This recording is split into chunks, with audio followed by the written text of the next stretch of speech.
This is the Gerry Callahan Show.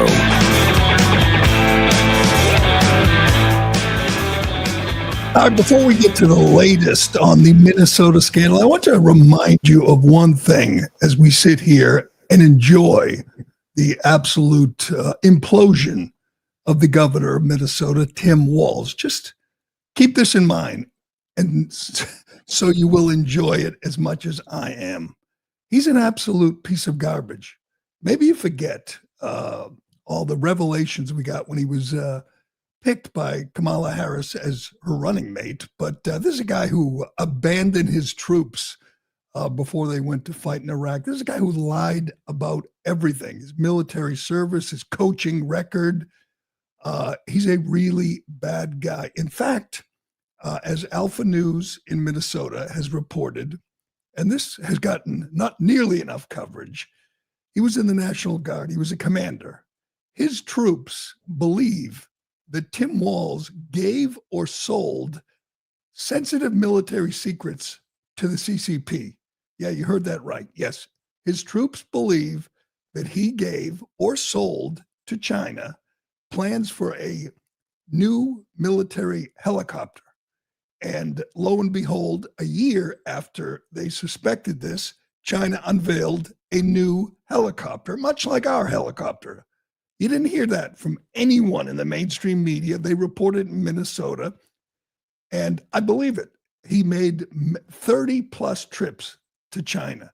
He went there on his honeymoon. He went there, he took students there and handed out the little red book before they toured, the monuments in Beijing.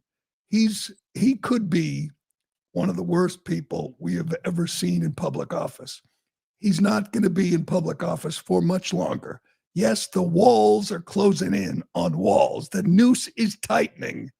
Yesterday, we saw a desperate, flailing man go before the media and vow he's going to finish his term and he's going to root out all the corruption and he's going to take on the Trump administration. Well, all I can say is bring it on, tampon.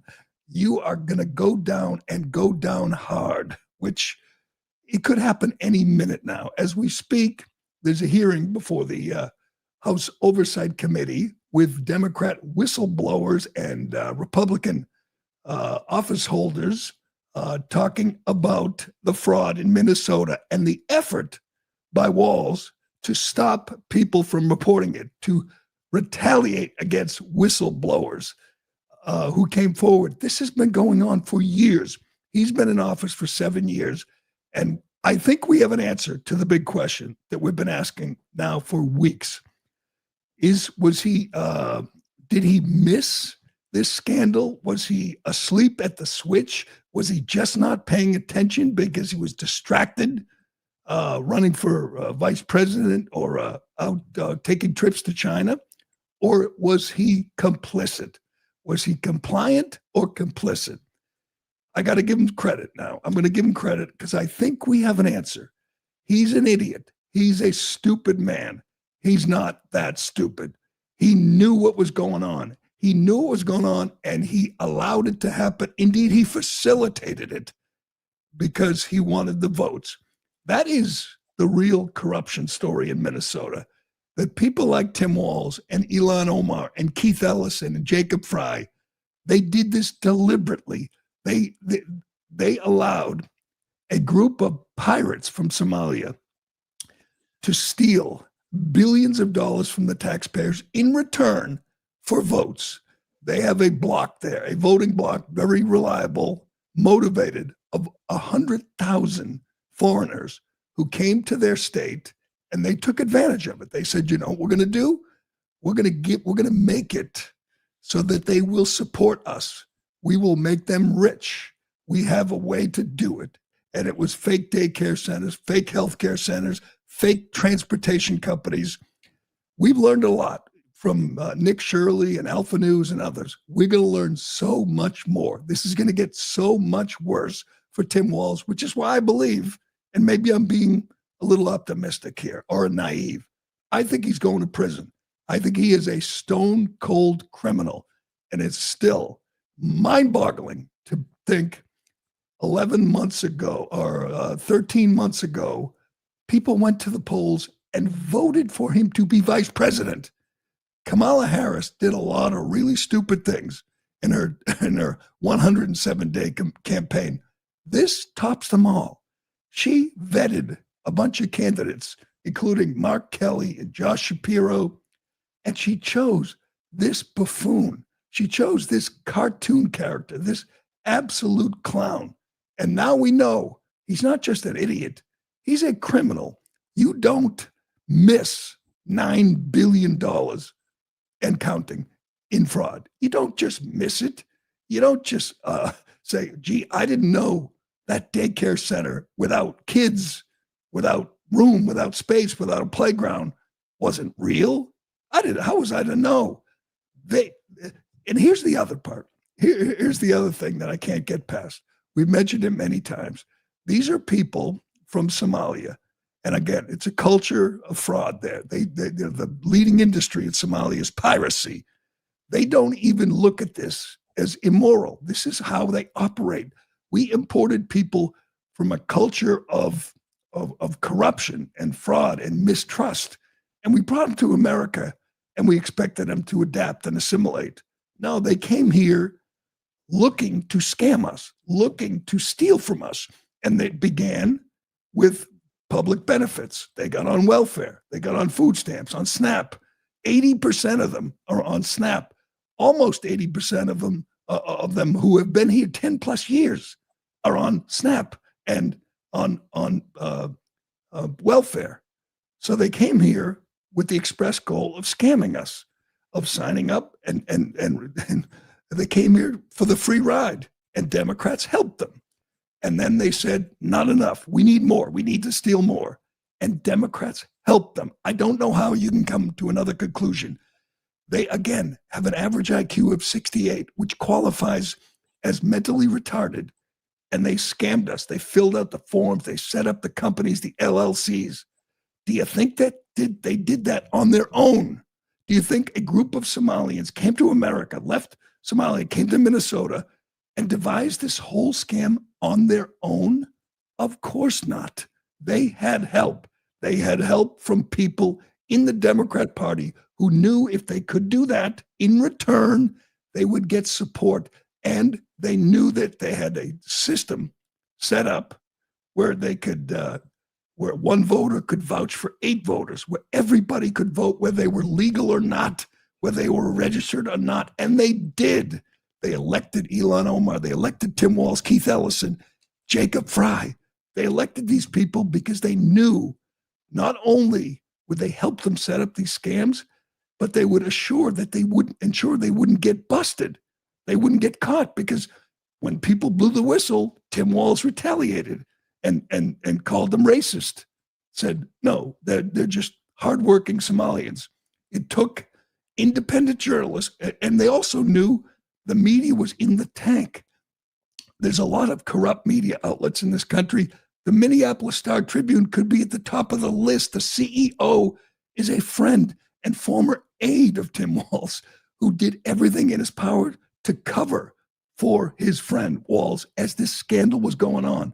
Well, it took independent journalists and the feds to come in here. Here's the latest, by the way. This is just great. This is just wonderful. Kristi Noem said more than 1,000 people have been arrested by federal agents in the Twin Cities. They flooded the zone with 2,000 agents, and they are busting these crooks today, right now, as we speak. And also, you have the whistleblowers on Capitol Hill right now detailing the scam and the efforts Walz did to cover it up. So what happens now? Well, you get this clown, this guy who's just not smart enough to pull this off, telling you he's going to remain in office for 11 more months, and he's going to fight Trump, and he's going to fight corruption and fraud. Yes, the guy who was in office while they robbed us of $9 billion is going to suddenly become fight these people, stop these people. Yes, he's the guy who's going to bring an end to this rampant fraud and corruption in his home state. It's never going to happen. He is not going to remain in office for 11 more months. It's just not possible. Yesterday, we're going to get to some of his bizarre press conference yesterday. Just insane. This guy is just falling apart in front of our eyes, which is great. We need to see this everywhere. We need to see this in Ohio and California and Massachusetts and all these other states who are running similar scams. But let's get to the Walz performance yesterday. He challenged people to see if they could come up with the evidence, and they did. They did. Yes, they did. Tim Walz yesterday. Give me the clip where he blames Trump and January 6th and everything else, and then we're going to get to the report, which just blows him out of the, which just nails him to the wall. Here is this absolute clown yesterday, facing actual questions for a change. This is so great because when you're a Democrat, public official, elected official in a blue state, you get soft. The media is in the tank. You know that. You have the whole system working on your behalf. And suddenly he's on the hot seat. Suddenly he has to face tough questions. And he's not built for this. He's not built for being questioned. He's been fooling and people for years. Here he is being actually put on the spot, and he just can't handle it. Go ahead. Did you make the decision to end your campaign by yourself, or did you receive pressure from Democratic allies? This is a decision that I make and make with my family. And certainly, I think, as I said, it's the right decision. I'll note, I think it's appropriate we're here today. The war that's being waged against Minnesota, you're seeing it. We have a ridiculous surge of apparently 2,000 people not coordinating with us that are for a show of the cameras. I'm going to note to all of you, today is January 6th. There's no debate what happened. The President of the United States led an insurrection against a fair election to try and overturn that and, report both sides of this. Well, he said he really didn't, and courts convicted 400 of them and he pardoned them. No, he did that. He did that, and that's today. And it's clear that we also saw today he implemented 5 states are being punished with a freezing of federal funds illegally that were appropriated by Congress, our tax dollars.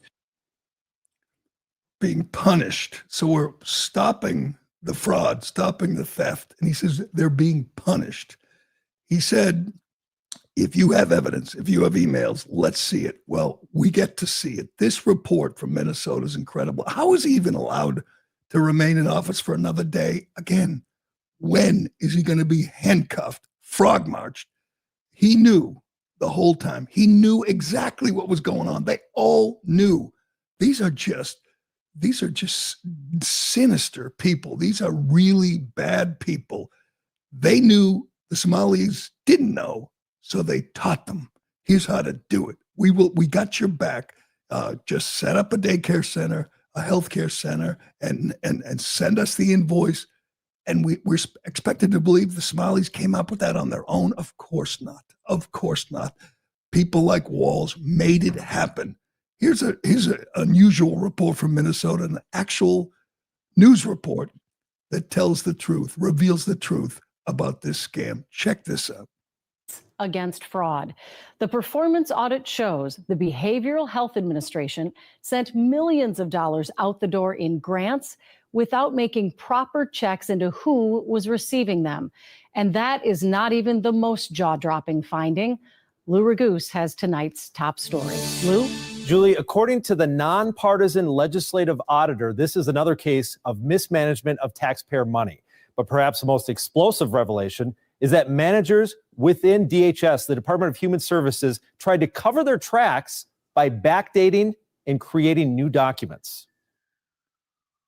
But I do want to talk about what a serious issue this is and how it is, frankly, unacceptable. Another sobering report by the Office of the Legislative Auditor, this one concerning the Behavioral Health Administration within the Department of Human Services, which issues grants to providers treating mental health and drug and alcohol addiction, hundreds of millions of dollars each year. The audit found them issuing grants to applicants without a bidding process. So what we saw is that there was multiple entities that could have been eligible, and they chose not to provide a justification for why they were picking those. This report is quite stunning. One outrageous example, the auditors found a grantee that was paid $672,000 for 1 month of work without any info on what they do. And the audit says the grant manager who paid it then left DHS a couple days later and became a paid consultant for that company. To me, that's criminal. Auditor Judy Randall says she was most shocked that during the audit, multiple DHS managers backdated or created new documents to try to cover their tracks. Frankly, in the 27 plus years I've been with OLA, I have never seen this before. I will say we have had suspicions periodically, but we have never been able to prove it, to document it, and we did in this case. And it's very troubling. Temporary DHS Commissioner Shireen Gandhi's response. I was shocked to hear this information in the exit conference, and it is absolutely unacceptable that any staff would provide anything other than accurate representation of the work done to an auditor.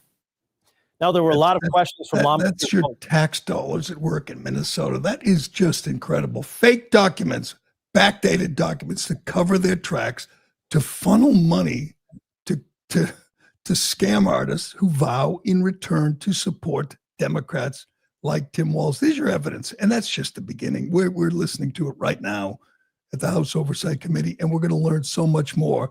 They've invited Tim Walz and Keith Ellison to go before the Oversight Committee. They're going to refuse. Both of them former congressmen, by the way. They're going to refuse, and they're going to be subpoenaed. And watching Tim Walz go in front of this committee will be so much fun. He's such scum. We have to keep that in mind. These people are such phonies. They want you to believe they care about kids. And he said, hungry kids. They're stealing from hungry kids. They're stealing from autistic kids. There's a report of a legitimate provider for autistic services for autistic children, and she says they're broke. The money has been stolen. They are desperate to help legitimately autistic kids because all the money's gone to fake Somali autistic kids. These are Democrats. They tell you they do it for the children. They care about the marginalized people in our community, the hungry children, and they're stealing from them to buy political support. This is going down, not just in Minnesota. We're going to get to Ohio, but get me Tim Walz. Here's why it's going to be so much fun, because he's just not smart enough to handle this. He's just not savvy enough. He is flailing, and the jazz hands are flailing.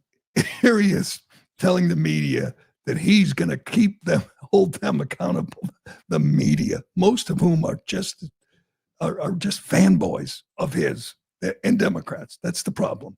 Don't have a lot of honest media, but they're waking up and they're saying they have to salvage some dignity and cover this criminal enterprise that is the Democrat Party in Minnesota. Go ahead.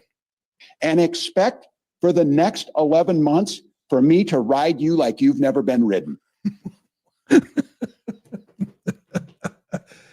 I don't think he's handling this well. He's going to ride you like you've never been ridden. Tampon Tim, get ready, media. He's here to ride you. Why do I feel like some of those kids that went on the field trips with him heard something similar to that when he was... There are allegations. He is. You know what? When he goes down and, quits or gets arrested, it's going to be glorious. He's just going to unravel. His wife is crazier than he is. His daughter's an absolute lunatic. So many of his supporters just must feel like fools. You imagine supporting that guy, voting for that guy, wanting him to be vice president. Jesus, this is unbelievable. And get ready.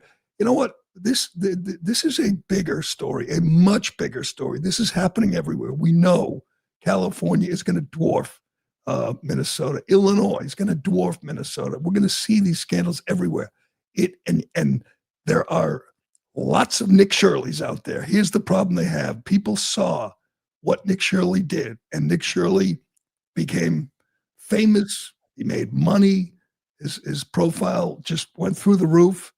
And people are like, wow, that was easy. All he did was go with a camera to these places and show that they're not real, that they're no kids, that they're not daycares, and he's got the receipts. Oh, here, this place is getting 3 million, 2 million, 8 million, and he's going to continue doing it. And people around the country, citizen journalists, YouTubers are saying, I can do that.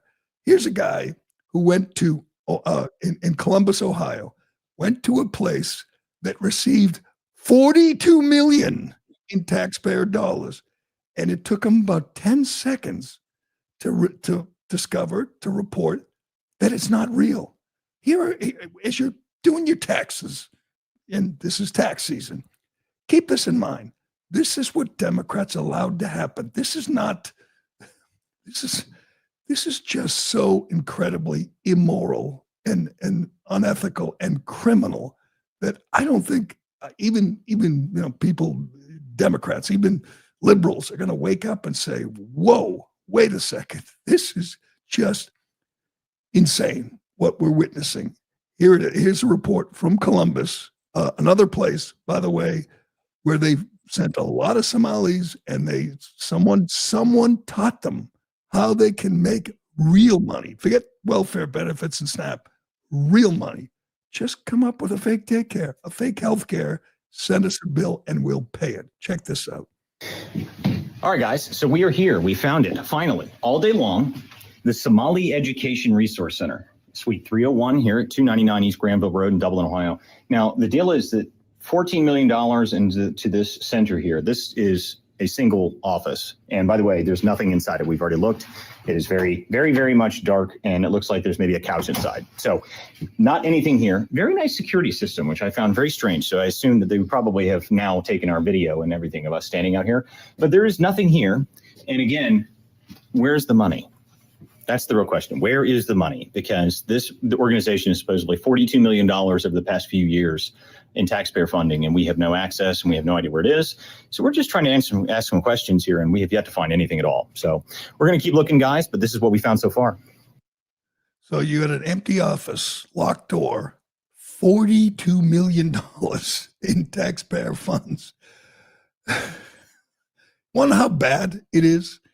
You know who owns or is involved in a home health agency in Cincinnati, Ohio? A man named Abaku Dahir Osman. You know who he is? Well, he's Somali, of course. He's the president of the UN Security Council. He's a UN official from Somalia, and he owns a home health agency in Cincinnati, Ohio. This is just incredible what we're witnessing. The scandal this is again, tip of the iceberg. This is just a tease. We have the DHS, Kristi Noem, Tom Homan haven't even begun to go to other blue states where this scandal is just burgeoning, just blowing up. We are going to witness the greatest scandal in American history, and it was all done by Democrats for the express purpose of getting these foreigners who they imported from 8,000 miles away to come here and vote for them. Yes, that is the story in Minnesota and Columbus, Ohio, and Dublin, Ohio, and California, and Massachusetts, and Maine. It is going to be a wild year, and Tampon Tim is going down and going down hard. Can't wait. Give me his tweet because I love this. This is great. Yesterday, Homeland Security, ICE was all over Minnesota, Minneapolis, St. Paul, rounding up hardened criminals who were protected by Democrats. And Tim Walz isn't happy. There's a video of a bunch of ICE agents going into a library and arresting an illegal alien criminal. And Tiny Tampon Tim isn't happy. Why? Not because they arrested one of his people, criminal, but because they're wasting money. Yes, Governor Tim Walz on his X account writes, ridiculous. Nobody is fooled into thinking this buffoonery, spelled wrong, is a reasonable use of taxpayer dollars. It should not take 50 ICE agents to arrest one guy in a library.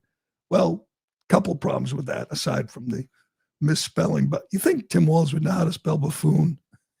He's been called it so often, but he's complaining that they're wasting taxpayer money. Yeah, the guy who oversaw a scandal which saw $9 billion get set on fire thinks they're wasting your money. Also, it took a bunch of ICE agents to get one guy because you won't turn them over. This guy's a criminal. I'm sure he's been arrested. All you had to do was hand him over, but you won't. You're protecting the criminals and you're demonizing the ICE agents, so they can't be too careful. They have to go in there and expect people to attack them because you told them they're Nazis, stormtroopers, you lying piece of... we're going to enjoy this. This is going to be fun. I get a little upset thinking they stole, billions of dollars, but I think it is waking people up. Even Democrats are waking up and saying, holy crap, these people are just thieves. They imported a culture of fraud to our state, and instead of rooting it out and stopping it, they used it. They said, you know what we can do? These people can be bought. We will help them steal money, and they will in turn vote for us. That's what's going on in Minnesota and many, many other places. All right, we got so much to get to on this Wednesday. It's all going down. We're seizing ships off Iceland, heading to Russia. It's Trump isn't playing around, and he revealed yesterday what we're going to get in return from Venezuela after we snatched up their communist dictator. And we're going to get to this report from CNN. I tweeted about this and it blew up. CNN is defending, in a way, they're defending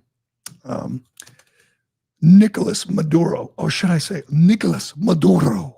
That's how you say it if you're on CNN. You can't just say Nicolas Maduro. You have to say Nicolas Maduro.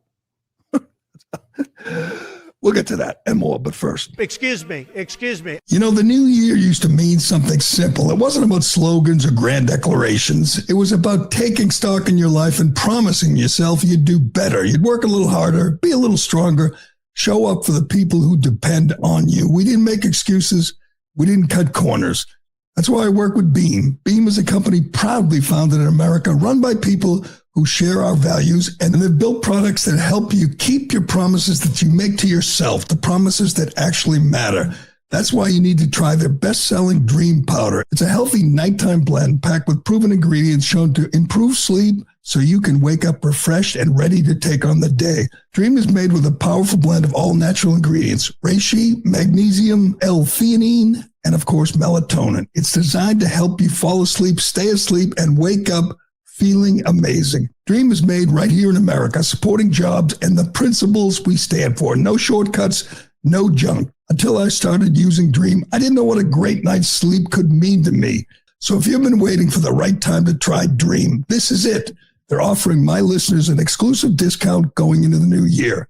Go to shopbeam.com/Jerry. Use code word Jerry to get my exclusive offer for up to 40% off Beam's Dream Powder. With my discount, Jerry, you can get the best-selling Dream Powder for just $39. So seriously, think about it. How much would you pay for a truly great night's sleep? With my discount, it's just $1.25 per night. So go to shopbeam.com/Jerry today. Well, it is January 7th, which is for Democrats. This is like December 26th. This is like the day after Christmas. It's kind of depressing. It's all over, the celebration there. Their high holy day, January 6th, is over, and Trump's still president. They did their best to mark the occasion with a solemn celebration. This scene at Capitol Hill is just amazing. They're never going to move on. They're never going to let it go. Here are Democrats gathering on the steps of the Capitol for a candlelight vigil for Ashley Babbitt, for the people who were put in solitary confinement for 3 years for doing nothing, for walking through the Capitol? Of course not. They're doing it for, I don't know, democracy, which was hanging in the balance, hanging on by a thread. All the narratives from January 6th have just fallen apart, but they're not letting it go. They didn't just go out there and make speeches and hold candles. They sang songs. They sang. Who decided this was a good idea? Chuck Schumer? Kristen Clark? Whose idea was this? Let's go out. Let's all get together. Nancy Pelosi, there's Nancy. She's singing, man.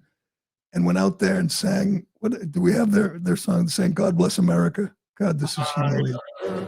And guide her through the night with the light from above. From the mountains to the prairies, to the oceans, white with foam. God bless America, my home, sweet home. There's Nancy, the woman who set the whole thing up, who refused to call the National Guard, use the National Guard, who probably ordered the cops to open the doors. Now, that's the one question about January 6th that no one will ever answer. They have 20,000-pound doors that are extremely secure. They opened them. If they really didn't want people in the Capitol, here's a novel thought, close the doors. Instead, they opened the doors and waved people in. It worked out great for Nancy and Democrats for a while until we learned the truth. And they're gonna stick to the guns and celebrate or mark this occasion forever. They're still gonna go, oh, they tried to overthrow our democracy and hang Mike Pence.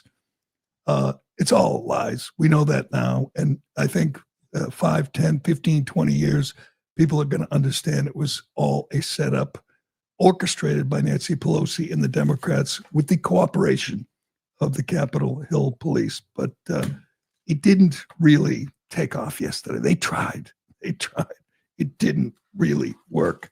Well, and they're also flailing on Venezuela. This is just comical. I mean, in this day and age with social media and lots of video, is there a single Democrat who's not being a total hypocrite on this, who wasn't calling for the arrest of Nicolas Maduro before we arrested Nicolas Maduro? And now they're screaming that it was illegal and illegitimate to arrest Nicolas Maduro.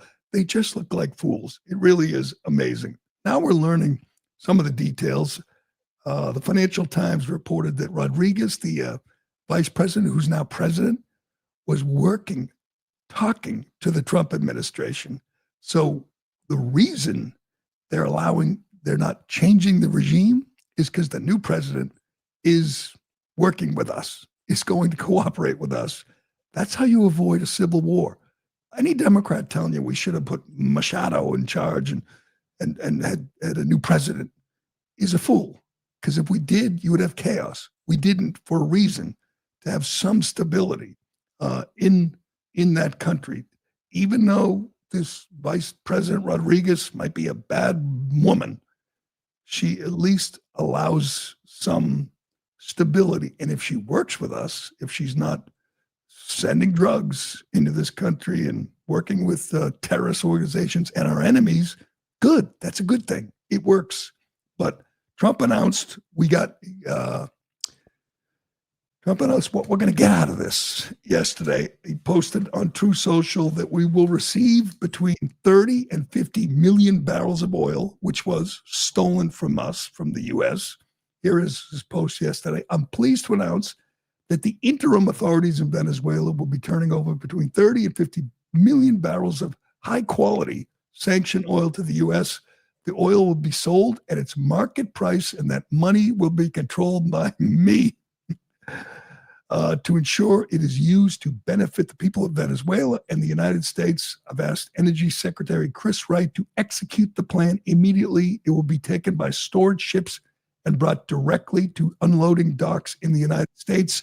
Thank you for your attention to this matter. Well, it doesn't stop the parade of absolute hypocrites, Democrats who to a man, criticized Trump for not grabbing Maduro in his first term, and then in the Biden administration increased the bounty on Maduro to $25 million. Again, criticized Trump for not grabbing him and encouraged Biden to grab him during his term. So Trump, 11 months into his term, arrests him without a single casualty, without losing a plane, without putting a boot on the ground, in and out in 3.5 hours. The actual operation took about 15 minutes.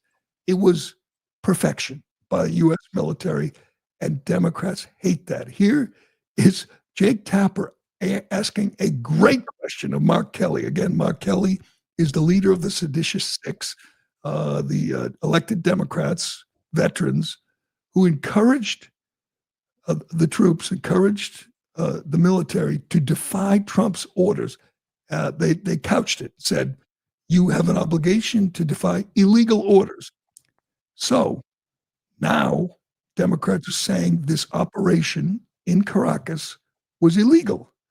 So that means they wanted Delta Force to defy Trump's orders on Saturday when they went in there and took Maduro and his wife. How else could you interpret it? They said, defy illegal orders, and now they say the operation was illegal.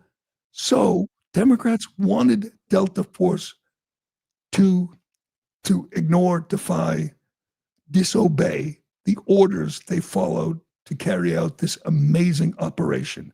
Jake doesn't follow it up, but he does ask this absolute liar, Mark Kelly, the question, and Kelly has no answer. Good.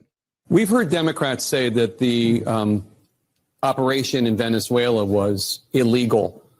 Do you think it was illegal? And if so, should the service members who were part of that have refused to obey those orders? So what we were talking about in the video is about a service member being given a specific order and having to make a decision about whether this is lawful or not. And this is like the reasonable person theory.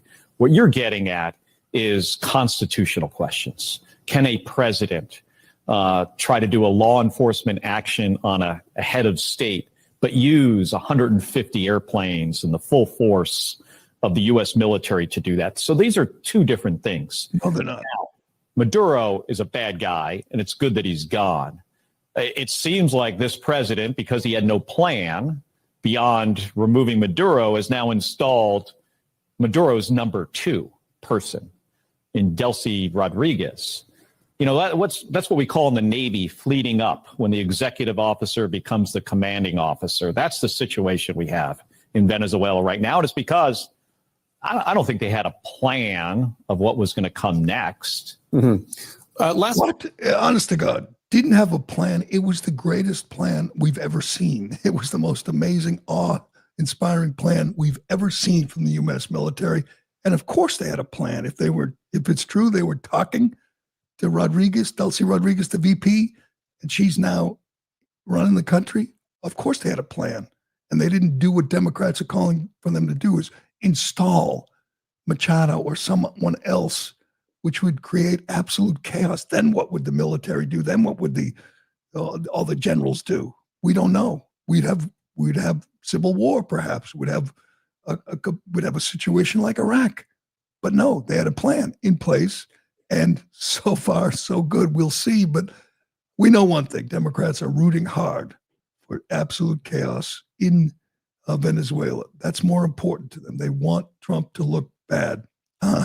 Yes, and they want Republicans to bail on. I love when we hear people say Republicans regret supporting Trump, or even Republicans are disillusioned. Look at Marjorie Taylor Greene or Thomas Massey. Well, they are outliers. Almost all Republicans are on board with this, are happy with this. They see the big picture. They understand what kind of threat Venezuela was. We'll get 2 clips from CNN. Here's Harry Enton explaining the GOP is absolutely behind Trump on this. And then we're going to get to their defense of Nicolas Maduro. Go ahead. about what the president's done in Venezuela? Let me be very clear. There is no rift in the Republican Party. Yes, there are some folks like Marjorie Taylor Greene and Thomas Massie who are quite skeptical of this. They are very much in the minority. What are we talking about here? Well, why don't we just talk the GOP on the U.S. military, ousting Maduro, Ipsos, 65% support, 6% opposed. How about the Washington Post poll? 74% support, just 10% opposed. If you look among 2024 Trump supporters, we're talking about 80% support. The vast, vast majority of Republicans are with Donald Trump on this issue. Massey and Marjorie Taylor Greene are very much in the minority. Very few Republicans are with him. You say they're with him on this issue. Do you even need those words, this issue? No, I don't need the words this issue, because the bottom line is this. Donald Trump has had an iron grip on that Republican base for a long period of time. And it is the same iron grip that he had 6 months ago. I know every so often people are trying to say, oh, I spot these little rifts in the Republican base. They're finally starting to break. They're starting to break from Donald Trump. It ain't happening, at least when it comes to the approval rating. Look at this. 84% 6 months ago, 85% now. You don't have to be a mathematical genius to know 85% and 84% are basically the same number. In fact, 85% is 1 point higher than 84%. Show me 85% approval rating among Republicans. Oh no, let's get Marjorie Taylor Greene on The View. Talk about how, disillusioned she is. It doesn't matter. But that's not my favorite clip. This is the clip from CNN, which I mentioned yesterday. I saw it live and I couldn't believe it. I was wondering how they would go about defending Maduro, criticizing Trump, because this operation was flawless. Now, maybe something will happen. Maybe, again, there'll be civil war in Venezuela. There'll be more refugees. I'm not sure how you could have more than they've already sent us. Maybe there'll be chaos and they could blame Trump. That's what they're hoping for. That's what Democrats in the media are hoping for. But this is remarkable. This was the day after. This was Monday morning. And their anchor guy here points out that Maduro wasn't sending fentanyl. It was just cocaine. And it didn't kill, 100,000 Americans. It only killed 22,000. That's their defense, their criticism of this operation. This is just, this tells you all you need to know about not just CNN, but the mainstream media. What they do, they sit back when Trump does something really popular, really successful, and they say, how can we criticize it? How can we make him look bad and defend the international drug narco terrorist? Watch this. The U.S. is alleging that Maduro, again, is a drug trafficker. Other charges, something that will ultimately be decided by jurors. Here's what we know about the illicit drug trade out of Venezuela. The first drug trafficking accusations came against Nicolás Maduro back in 2020 during the first Trump administration. And at the time, the former Attorney General, Bill Barr, said the Venezuelan government facilitated the transport of up to 250 tons of cocaine annually. Experts believe that most of that cocaine, though, is bound for Europe, not the United States. And also, for context, that total falls far, far short of what we see in many other countries. For instance, according to U.S. data, Guatemala, a much smaller nation, saw 1,400 plus metric tons pass through 2018 alone, which we know did wind up flowing into the United States. Cocaine is obviously dangerous and lethal. It is not, though, the drug causing most overdose deaths in the United States. That dubious distinction belongs, of course, to fentanyl. In 2024, the CDC says that drug killed more than 48,000 people here in the United States, more than half the total number of overdose deaths nationwide that year. Cocaine accounted for just about 22,000 deaths. And despite claims by the Trump administration that Maduro's capture will impede the flow of fentanyl, the DA's own assessment for 2025 doesn't even list Venezuela as a foreign illicit drug actor. Instead, it cites trafficking from Mexico, China, Colombia, and India as well. Fentanyl is almost entirely produced in Mexico using chemicals that come from China, according to U.S. authorities. How all this shakes out in the courtroom, we'll see what evidence the U.S. presents. Colombia. Colombia, Guatemala, Nicolas Maduro. By the way, we'll see how it shakes out in the courtroom. He makes the case that he exported 250 tons of cocaine, and it killed 22,174 Americans. And that's their defense, that fentanyl's worse and Guatemala is making more cocaine. Okay, let's invade Guatemala then. Is that what you want? Okay. I mean, Mexico sends in the fentanyl. Okay, so what did you want? Us to attack Mexico and then you'd be happy because they make fentanyl and send it into this country? I don't know. I think that number, the 22,000 tons, is going to come, the 250 tons is going to come way down now that we've got Maduro and we're blowing up his drug boats. And you think any of the families of the 22,000 people who died from cocaine, who overdosed on cocaine, much of it cut with fentanyl, you think they're saying, oh, gee, we shouldn't have arrested the guy? Guatemala's worse. Mexico's worse. What about China? What fools. That's what you do when your judgment is just clouded. Your brain is broken by Trump. You say, the operation was flawless. We got the drug dealer. We stopped the flow of cocaine. We hopefully removed China and Iran from of our hemisphere. We got our oil back. But fentanyl's worse. Mexico's worse. He says it so cavalierly. Oh, 22,000. That's a lot less than the people who died from fentanyl. Well, so what? That's a lot of people. That's a lot more than Osama bin Laden killed. That is a big number, and it's going to end. Not totally, but it's going to be a big decrease in the people who are dying from cocaine use. But they don't care. Trump did it, so they hate him.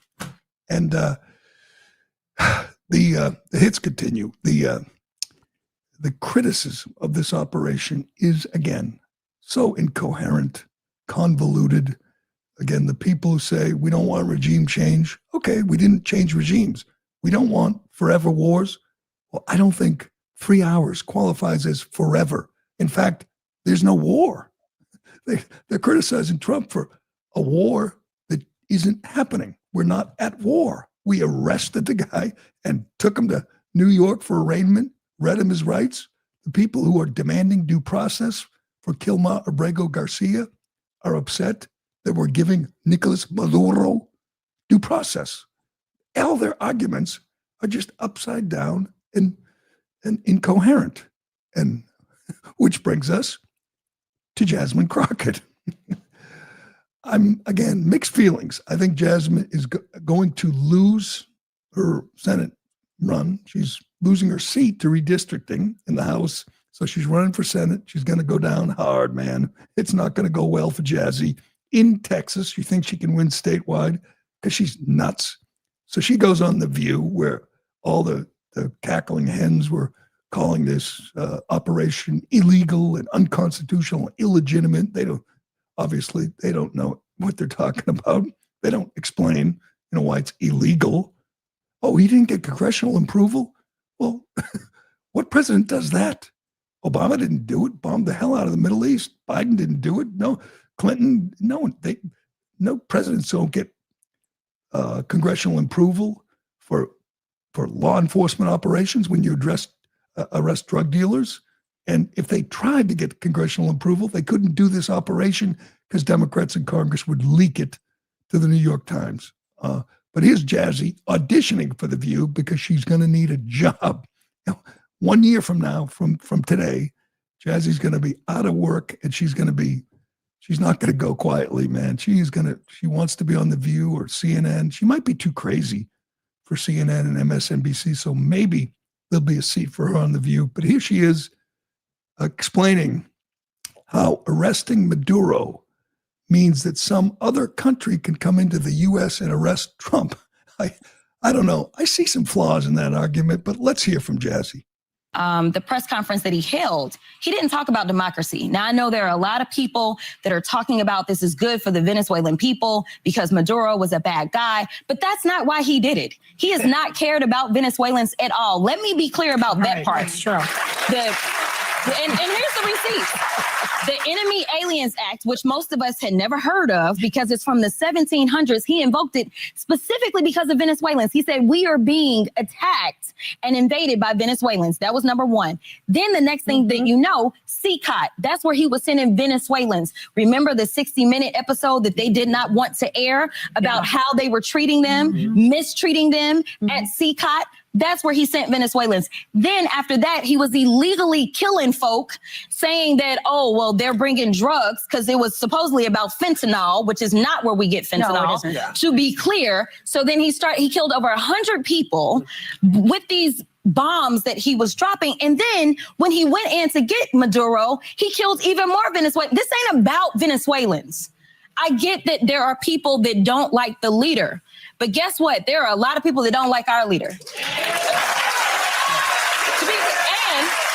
And regardless, somebody coming into the United States and grabbing our leader in the middle of the night and killing people in this country, I'm sure everybody would be outraged at them doing it that way. Yes. It's the way that it's done. But nobody stops. It's the way that it was done. Nobody stops. I'm trying, Joy. I'm trying. She's going to be there, right there in the middle next year, full time. They need Jazzy. Think of that argument. He doesn't care about Venezuelans. No, he cares about Americans. Jasmine Crockett represents Texas. You know who else was from Texas? Jocelyn Nungary, 12-year-old girl who was brutally raped, murdered, tortured by Venezuelans, by gang members that were sent into this country by Nicolas Maduro. She doesn't care. She doesn't even mention her name. Democrats don't care about the damage the millions of people who were sent into our country under Joe Biden did to Americans. I think it is America first when you stop the flow of drugs, the flow of gangs, when you stop the crime that these illegals from Venezuela sent here by Nicolas Maduro committed. We're going to stop that. We already have. The border's closed and no more TDA gang members are coming into this country to take over apartment complexes. Oh, I'm sorry. It was only 1 or 2 apartment complexes, right, Martha or Margaret? They are just flailing, and it's so fun to watch. All right, before we go, I have to celebrate this moment because, as I've said before, it feels like my entire life, at least, 40 years, we've been hearing about Republicans saying we're going to defund the Corporation for Public Broadcasting, the outfit that takes your money, confiscates your hard-earned money, and gives it to far-left media outlets, NPR and PBS, so they can spread far-left propaganda. It's been going on for decades. Every year I ask, why are we spending our money? Why are we giving money? It's like giving money to MSNBC.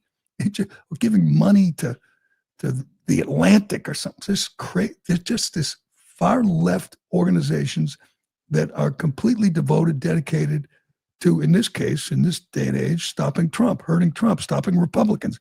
Finally, and at last, we cut it off. It feels like something that should have been done 50 years ago. But finally, and at last, we stopped giving our tax money to the Corporation for Public Broadcasting. It shut down. It folded its tents yesterday. This made my day. Go ahead. A stunningly fast end of an era for public media. After nearly 60 years, the Corporation for Public Broadcasting has voted to dissolve itself, forced to take the drastic measure after the Republican-held Congress voted to defund it at the behest of Donald Trump. The private agency has steered federal funding to PBS, NPR, and hundreds of public television and radio stations across the country. Yeah, God, that is just so wonderful to hear. No more money for that crazy Catherine Mayer lady, the one who hates Trump, hates white people. Well, they got to make it on their own now. And they, their viewers, their supporters are all rich white liberals. They should be fine, but we're not underwriting them anymore. That's a good thing. We'll end on a great note. And it feels like it's just going to keep coming. We're going to just continue to watch Tim Walz self-destruct, Tim Walz flail. He's going to ride us, though. He's going to ride you hard. You better be ready. Tim Walz is going to ride you hard for the next 11 months. He's probably pretty good at it. Yeah, get that ready. I want to hear that. That is just so good. But that will do it for today. Thanks for watching. Thanks for listening. I'm Gerry Callahan. This is The Callahan Show, and we will do it again tomorrow. And expect for the next 11 months for me to ride you like you've never been ridden.